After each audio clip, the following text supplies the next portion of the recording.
च भव्यं च सर्वं यस्याधितिष्ठति स्वर्यस्य च केवलं तस्मै ज्येष्ठाय ब्रह्मणे नमः। प्रिय श्रोतागण, हमने पिछले एक वीडियो में जो गुरुवार को 29 सितंबर को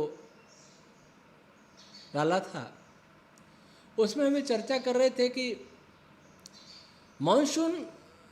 मानसून की गति दिशा अस्थिर क्यों हो रही है, इसका पता क्यों नहीं लगता, मौसम विभाग क्यों असफल हो रहा है। इसके बहुत से कारण बताए थे। उन कारणों में से पहला कारण, जो केवल मानसून से संबंधित नहीं है, अपितु इस पृथ्वी का जो विनाश आ रहा है, पर्यावरण नष्ट हो रहा है, रोगों की संख्या बढ़ रही है, नई नई बीमारी हो रही है, इसके पीछे क्या कारण है। कहीं भयंकर गर्मी है, कहीं भयंकर बाढ़ है, कहीं भयंकर सूखा है, कहीं अस्त व्यस्त वर्षा है, जिससे अन्न आदि नहीं हो पा रहा है। इस बार भारत में बहुत दुर्दशा है। तो हमने कई कारण बताए थे कि कई स्तरों पर विकार आ गया। विचार कीजिए कि जितनी प्रकार की गंदगी होगी, समस्या उतनी प्रकार के होंगे, रोग भी उतने प्रकार के होंगे। जैसे जब हम छोटे थे उस समय ग्रामीण जीवन था, गांव के बाहर कचरे के ढेर लगा रहते थे, बच्चे भी मलमूत्र करते थे। उस समय अलग प्रकार की गंदगी थी, तो हैजा हो जाता था, कोई मलेरिया होता था, मच्छर बहुत होते थे। ये दो रोग तो हमने सुने। उससे पहले चेचक वगैरह था,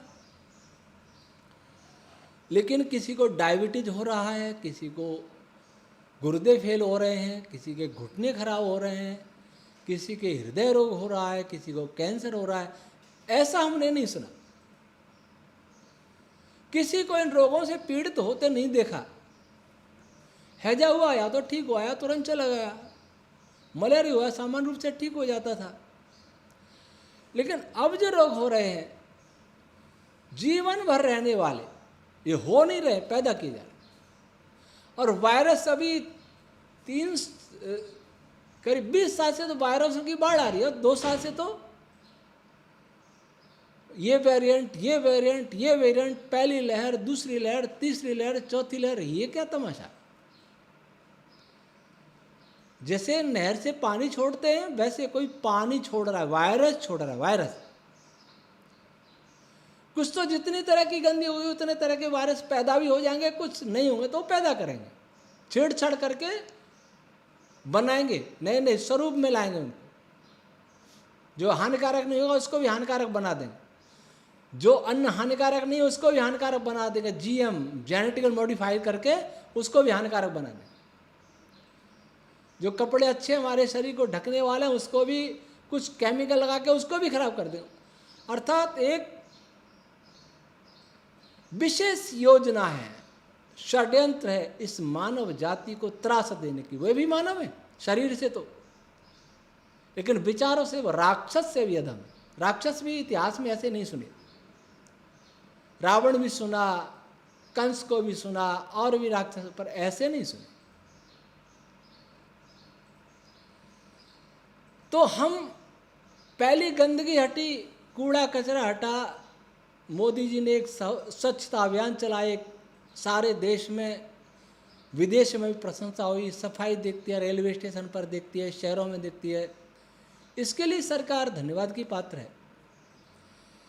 लेकिन जो कचरा दिखता नहीं है वो किसी को कचरा ही नहीं लगता। तो धरती, ये फर्श, ये आंगन ये तो बिल्कुल साधारण चीज है, इसकी गंदगी साधारण है, लेकिन हमने इसको असाधारण मान लिया। सबके मूल में, जैसा कि हम पिछले वीडियो में बताया था कि छत को हिलाने से कम हानि है, दीवार को हिलाने से अधिक हानि है, नींव को हिलाने से और अधिक हानि है, और नींव के नीचे भूमि को भूकंप आने से और अधिक हानि है। इन सब की नींव है मनस्तत्व, माइंड। एक माइंड तो हमारे शरीर में है और एक माइंड समष्टि मन है, समूचे सृष्टि में व्याप्त है, उसी से सब कुछ बना है जड़ पदार्थ, और उस पर आधारित आकाश, space, vacuum energy, dark energy, सूक्ष्म पार्टिकल्स, उन पर आधारित है रेडिएशंस, सारे से बल, संपूर्ण बल, फील्ड उस पर आधारित है, स्पेस पर, वैक्यूम एनर्जी पर, वे आधारित है मनस्तत्व पर, और फिर इन पर आधारित है हवा, जलवाष्प, और ये होते हैं मानसून, और इन सब के बनने से नए नए जीव भी पैदा होते हैं, नई नई प्रकार की निषेचन प्रजनन क्रियाएं पैदा होती हैं। तो इस मन की बात करें, आज ये मनस्तत्व जो हम सबका आधार है, समूची सृष्टि का आधार है, प्रकृति की बात नहीं करेंगे, वो सबसे मूल में है, उसको हम दूषित कर भी नहीं सकते। जिसको हम दूषित कर सकते हैं उसे हम पूरी शक्ति से कर रहे हैं और हमें पता भी नहीं। मन दूषित कैसे होता है? जो मन में हमारे तरंगें उठती हैं वो उस मन को प्रभावित करती हैं जो समूची सृष्टि में व्याप्त है। अगर मैं सत्य बोलता हूं तो मेरे मन में कोई विकार नहीं आता, मुझे सोचना नहीं पड़ता, मन को तोड़ना मरोड़ना नहीं पड़ता, शरीर के किसी अंग पर कोई दुष्प्रभाव नहीं पड़ता।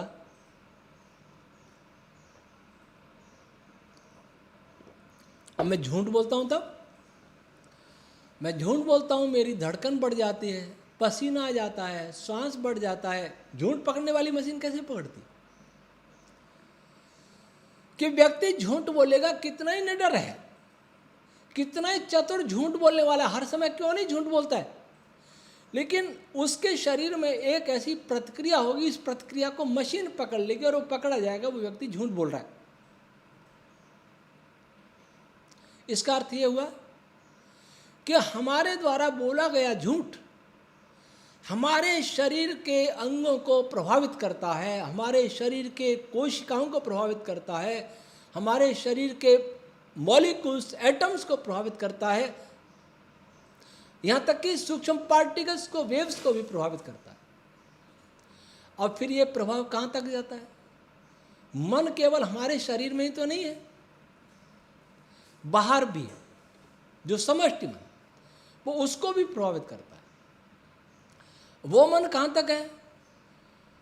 जो भी करोड़ों गैलेक्सी, अरबों गैलेक्सी हैं, उनके बाहर भी ये मन है, जहाँ स्पेस नहीं है, जहाँ वैक्यूम एनर्जी नहीं है, जहाँ डार्क एनर्जी नहीं है, जहाँ डार्क मैटर नहीं है, जहाँ कोई सूक्ष्म पार्टिकल नहीं है, जहाँ कोई वेव नहीं है, कोई स्ट्रिंग नहीं है, वहाँ भी मनस्तत्व है, वहाँ तक प्रभाव पड़ता है। तो हमारे द्वारा बोला गया झूठ सूर्य को भी प्रभावित करेगा, दूसरे ग्रहों को प्रभावित करेगा, संपूर्ण गैलेक्सी को प्रभावित करेगा, सभी करोड़ों अरबों गैलेक्सियों को प्रभावित करेगा, सबको प्रभावित करेगा, क्योंकि मनस्तत्व कंपन करेगा। जैसे हमारा मन कांपता है ना झूठ बोलने से, वैसे वो भी कांपता है। सूर्य भी कांपेगा, सूर्य में होने वाला नाभिक की संलयन की क्रिया वो भी कांपेगी, सब कांपेगा। ये तो एक सत्य की बात बताई। जब व्यक्ति को क्रोध आता है, देखना,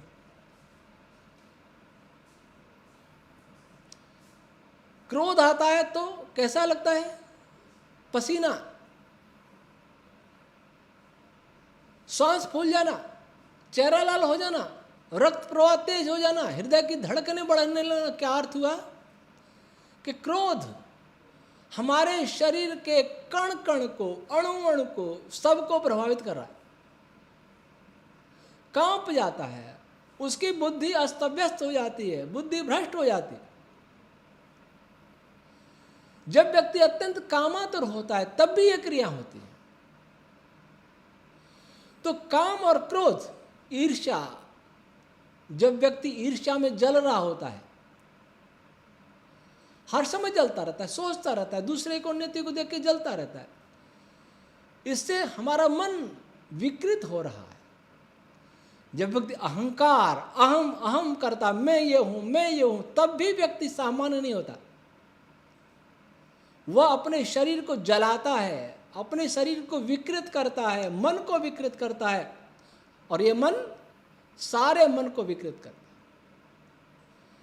जब व्यक्ति हिंसा करता है, क्रूरता करता है, किसी को सताता है, सताने की भावना मन में लाता है, जिस विचार से, जिस काम से हमारा मन प्रभावित हो रहा है, चाहे वो अच्छा प्रभावित हो रहा हो चाहे दुष्प्रभावित हो रहा हो, वो समष्टि मन को भी वैसा ही करेगा। जब व्यक्ति शोक में डूबा है, उसे दर्द हो रहा है, उसे कोई पीड़ा दे रहा है, तो पीड़ा की तरंगें भी इस मनस्तत्व को प्रभावित करके हिला के रख देंगे। जब व्यक्ति मोह और शोक में रहता है तब भी वो मनस्तत्व को प्रभावित करता है।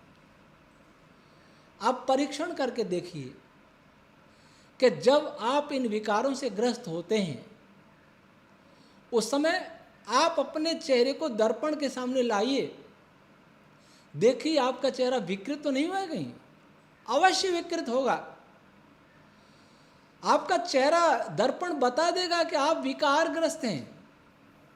आप मन को नहीं, पूरे तन को जला रहे हैं, प्रभावित कर रहे हैं, तो वो समष्टि मनस्तत्व भी प्रभावित होगा। सारे ब्रह्मांड की नींव हिल रही होगी, ऐसा भूकंप आ रहा होगा जो हमें दिखाई नहीं दे रहा, जिसकी आवाज हमें सुनाई नहीं दे रही, जिसका प्रभाव हम अनुभव नहीं कर रहे, लेकिन यह दुष्प्रभाव सूर्य में विस्फोटों की संख्या बढ़ा सकता है, सूर्य से खतरनाक रेडिएशन को अधिक ला सकता है, अधिक मात्रा में ला सकता है, पृथ्वी के चुंबकीय क्षेत्र को प्रभावित कर सकता है, मॉनसून की गति को प्रभावित कर सकता है, वो भूकंप ला सकता है, वो सुनामी ला सकता है, वो दावानल कर सकता है, आग लगा सकता है, जंगलों में हीट बढ़ा सकता है, हीट वेव ला सकता है, कोल्ड वेव ला सकता है, और उस मन के प्रभाव से अनेक प्रकार के रोग उत्पन्न हो सकते हैं, अनेक प्रकार के वायरस बैक्टीरिया भी उत्पन्न हो सकते हैं, अनेक प्रकार के जीव लुप्त हो सकते हैं, अनेक प्रकार के जीव उत्पन्न हो सकते हैं। क्यों? कि मनस्तत्व के प्रभावित होने से सब प्रभावित हो, सब प्रभावित। जब लोकांतर प्रभावित हो सकते हैं तो रासायनिक क्रिया क्यों नहीं प्रभावित हो सकती, जैविक क्रिया क्यों नहीं प्रभावित हो सकती, और हमारे स्वभाव बदल सकते। हिंसा की बढ़ती हुई तरंगें मनुष्य को हिंसक बनाएंगी, कामुकता की बढ़ती हुई तरंगें मनुष्य को कामी बनाएंगी, क्रोध की बढ़ती हुई तरंगें मनुष्य को क्रोधी बनाएंगी, मनुष्य नहीं पशु पक्षियों को भी बनाएंगे। भविष्य में देखना व्यवहार में परिवर्तन आएगा, पशुओं पक्षियों का व्यवहार बदल जाएगा। मनुष्य का स्वभाव तो बदल ही गया, वो तो अपने पैर कुल्हाड़ी नहीं मार रहा, अपने पैर में कुल्हाड़ी नहीं मार रहा, वो कुल्हाड़ी में पैर मार रहा है। जिस पर खड़ा है उसी को काट रहा है, जिस मनस्तत्व सृष्टि टिक गया उसी को काट रहा है, उसी को खंड खंड कर रहा है, उसी को क्षत विक्षत कर रहा है। तब और ये सब पाप करने की खुली छूट है। खुली छूट कैसी? मेरा अधिकार है, मैं किसी भी जानवर को मार के खा सकता हूं। ये अधिकार देने वाले हैं कौन? वो क्या अधिकार देने वाले संविधानवेत्ता, कानून निर्माता, या जज, या सांसद, या विधायक? क्या उन्होंने किसी जानवर को पैदा किया है? क्या किसी मृत को वो जीवन दे सकते हैं? अगर नहीं दे सकते तो किसी को मारने का लाइसेंस कैसे दे सकते? ये धर्म प्रधान देश, ये भगवान श्री राम भगवान श्री कृष्ण जी का देश, भगवान मनु का देश, ऋषि मुनियों का देश, गौतम और महावीर स्वामी का देश, ब्रह्मा विष्णु महेश का देश आज विश्व में गोमांस निर्यात में अग्रणी है। ये भारत के लिए हिंद महासागर में डूबने लायक स्थिति है। हम भारतीयों को हिंद महासागर में डूब के मर जाना चाहिए। हमारे नीति निर्धारकों और शास्त्रियों को मर जाना चाहिए। फिर कहते मेरा भारत, फिर कहते हैं सत्यमेव जयते हमारे राष्ट्रीय चिन्ह में है। ये सत्य है। कहाँ रहा भारत? लेकिन किसी को कोई लज्जा नहीं है। कैसा राष्ट्रवाद है, कैसा धर्म है, कैसा राम मंदिर है, सब क्या हो रहा है? हमने नील क्रांति के नाम पर दुनिया ने मछलियों को मारा, पिंक क्रांति के नाम पर जानवरों को मारा, दुग्ध क्रांति के नाम पर देशी गौओं को मारा, बीमारी फैला के मार दिया। वैसे नहीं मर रहे तो बीमारी फैला के मार दिया। कहाँ जा रहे हैं हम? धरती को कहाँ ले जा रहे हैं? ब्रह्मांड को लेके कहाँ जा रहे हैं? इनमें किसी को पता नहीं है कि इस हिंसा की तरंग, इन पीड़ा की तरंगों से ब्रह्मांड का होगा क्या। इसलिए मैं कहता हूं पर्यावरण विज्ञानी मूर्ख है, उनको पर्यावरण की परिभाषा भी नहीं आती है। अगर कोई कहे कि मैं गलत हूं तो मैं किसी से अभी बात करने के लिए तैयार हूं जो अपने को वैज्ञानिक मानता है, जो फिजिसिस्ट मानता है, पर्यावरण विज्ञानी मानता है, मुझे बताए, इस बात का खंडन करे। कामुकता। जिस देश में महावीर लक्ष्मण जी ने अपनी माता सीता जी को का चेहरा नहीं देखा ध्यान से, इसलिए कुंडल और बाजूबंद पहचानने से मना कर दिया। इनको मैं नहीं जानता, बिच्छुओं को जानता हूं। जिस देश में शिवाजी, महाराणा प्रताप, दुर्गादास जैसे चरित्रवान व्यक्तित्व पैदा हुए तो अभी हुए हैं। जिस देश में कहा जाता है मातृवत परदारेषु परद्रव्येषु लोष्ठवत, उस देश में सुप्रीम कोर्ट न्यायालय, ये न्यायालय है, कहता है कि कोई भी महिला किसी के भी साथ रह सकती है, अविवाहित हो विवाहित हो, लिव इन रिलेशन, कोई भी देह व्यापार कर सकती है, उसको अधिकार है, वो व्यापार है। अभी पेपर में आया सुप्रीम कोर्ट ने कोई हाई कोर्ट का फैसला बदला कि कुमारियों की गर्भ को भी गर्भपात कराने का अधिकार है। अर्थात खूब विषय भोग करो, गर्भपात करो, हिंसा भी करो, कामुकता भी, स्वेच्छाचार स्वच्छंद यौनाचारी भी बनो, और अगर गर्भ हो तो उसको मार दो। जैसे सर्पणी अपने बच्चों को खा जाती है, सुनते हैं, वैसे ये नारी जाति, ये मनुष्य जाति अपने कोई भ्रूण को खा रही है। सुनते चीन में तो अपने ही भ्रूण का पका करके खा जाते हैं, सूप बना के पी जाते हैं। इस प्रकार के क्रूर पापी लोग इस धरती पर होंगे तो धरती बचेगी। फिर कहते हैं धरती बचाओ। धरती छोड़ के दूसरी गैलेक्सी में जाओ, दूसरे लोक में जाओ, चंद्रमा पर जाओ, मंगल पर जाओ, यान बनाओ।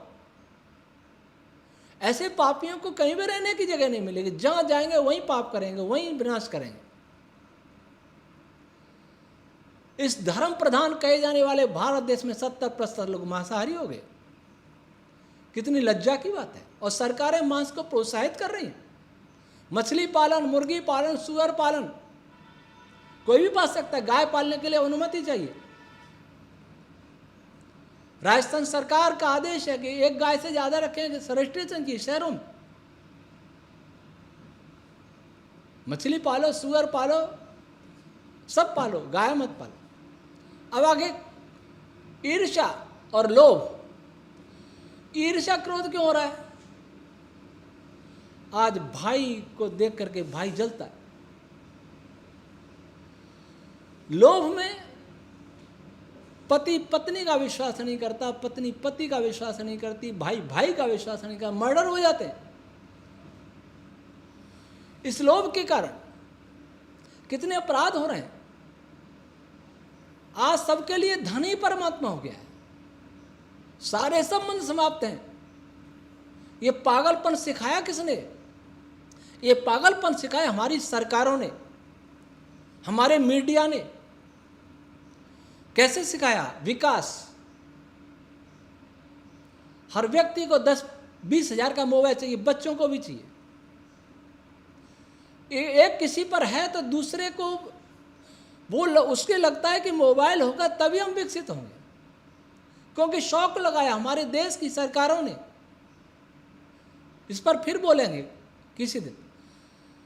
पर विकसित होने के लिए मैं झोंपड़ी में रहता हूं, पड़ोसी बिल्डिंग में क्यों? मुझे भी बिल्डिंग चाहिए। अगर मेरे पास पैसा नहीं है तो मैं चोरी करूंगा, तस्करी करूंगा, कुछ भी करूंगा, पैसा चाहिए।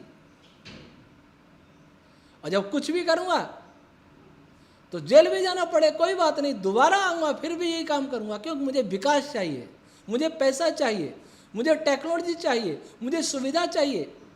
जब तक नहीं मिलेगी तब तक ईर्ष्या करता रहूंगा, लोभ करता रहूंगा।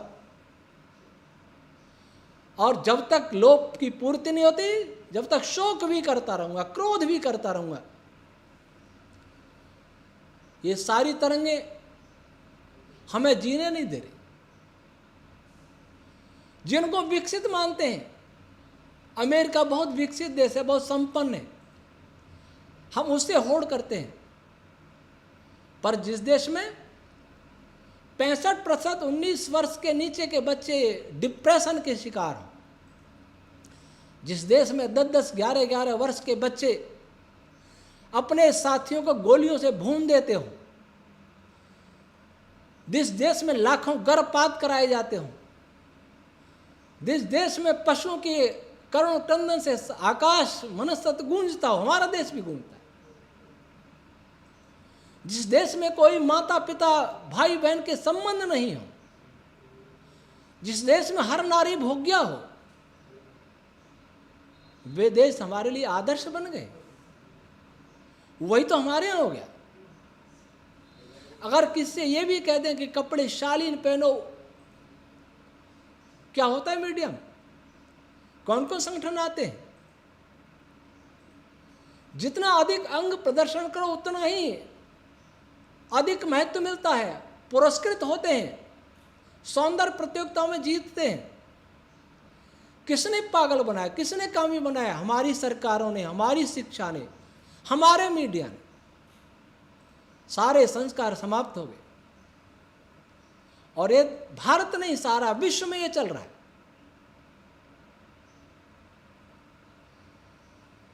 तब कह रहे हैं कि सूर्य में कुछ ऐसी तरंगें देखी जो रहस्यमय हैं। अभी तो बहुत कुछ देखो। हमारा वेद विज्ञान आयोग पढ़ोगे और आने वाला निरुक्तवासी पढ़ोगे तो पता चलेगा सूर्य में और कुछ क्या क्या हो रहा है, और आपके पापों से और क्या क्या हो सकता है। कुछ तो घटनाएं सामान्य है, लेकिन हम नहीं जानते थे, असामान्य लग रही हैं। लेकिन कुछ असामान्य घटनाएं भी घटेंगी। जो कह रहे हैं मौसम का पता नहीं लगेगा, अफरा तफरी मचेगी, हाय तौबा मचेगी, पानी समाप्त हो जाएगा, सब कुछ हो जाएगा, उसके लिए जिम्मेदार यही है जो सारे मनस्तत्व को हिला रहे हैं, कपा रहे हैं, विकृत कर रहे हैं, तोड़ फोड़ कर रहे हैं। चंद लोगों ने अपने लोभ की पूर्ति के लिए, और उनका लोभ भी पूरा होगा नहीं, वो भी मरेंगे। चंद्रमा पर जाएंगे तो वहां भी मरेंगे, क्योंकि वहां भी अमेरिका न्यूक्लियर विस्फोट करने के लिए तैयार बैठा है। वो सोचता है चंद्रमा के केंद्र में एक बहुत हल्का धातु है, लेकिन बहुत मजबूत है। जिस मनुष्य का दिमाग सड़ गया हो, और दिमाग सड़ा हुआ व्यक्ति अपने को बहुत बुद्धिमान मानता हो, बहुत बड़ा नेता मानता हो, बहुत बड़ा वैज्ञानिक मानता हो, बहुत बड़ा आविष्कारकर्ता मानता हो, बहुत बड़ा डॉक्टर मानता हो, बहुत बड़ा पूंजीपति मानता हो, सड़े गड़े दिमाग वाला व्यक्ति अपने को बहुत बड़ा मानता हो, उस संसार की यही दशा होगी जो हो रही है। इसका उपाय क्या है? भारत के वैज्ञानिक प्रोफेसर मदन मोहन बजाज, उन्होंने केवल इसी पर रिसर्च किया कि पेन वेव्स क्या करती हैं।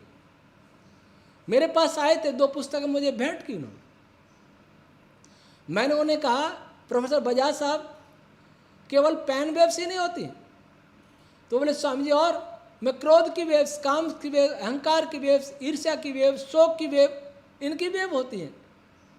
क्या आपने बात सही कही।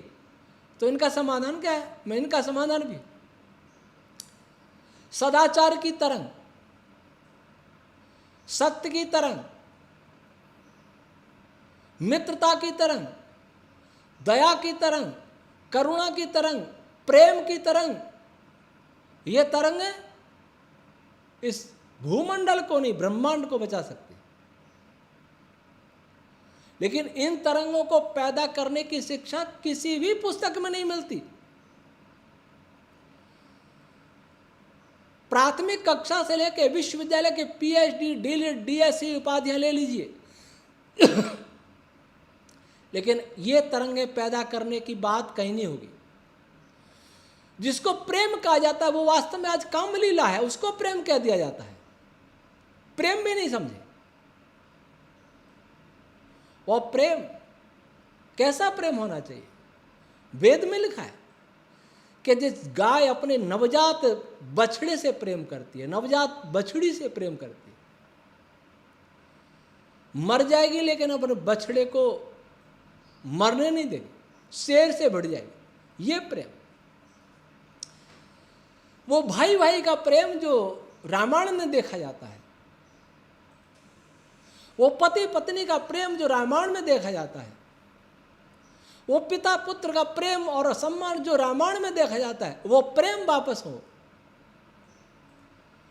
जो समय कोई झूठ बोलने वाला नहीं होता था, कोई शोकाकुल नहीं होता था, कोई मोह करने वाला नहीं होता था, कोई कामी नहीं होता था, कोई क्रोधी नहीं होता था, और क्रोध आदि होता था तो युद्ध में होता था और आवश्यक होने पर होता था, नियंत्रण में होता था और दुष्ट परी होता था। लेकिन आज क्या हो गया? आज मेरा विरोधी है वो दुष्ट है, भले ही सज्जन हो, मैं दुष्ट हूं, फिर भी मैं उसे दुष्ट कहूंगा। हर विरोधी को गिराने की कोशिश की जा रही है।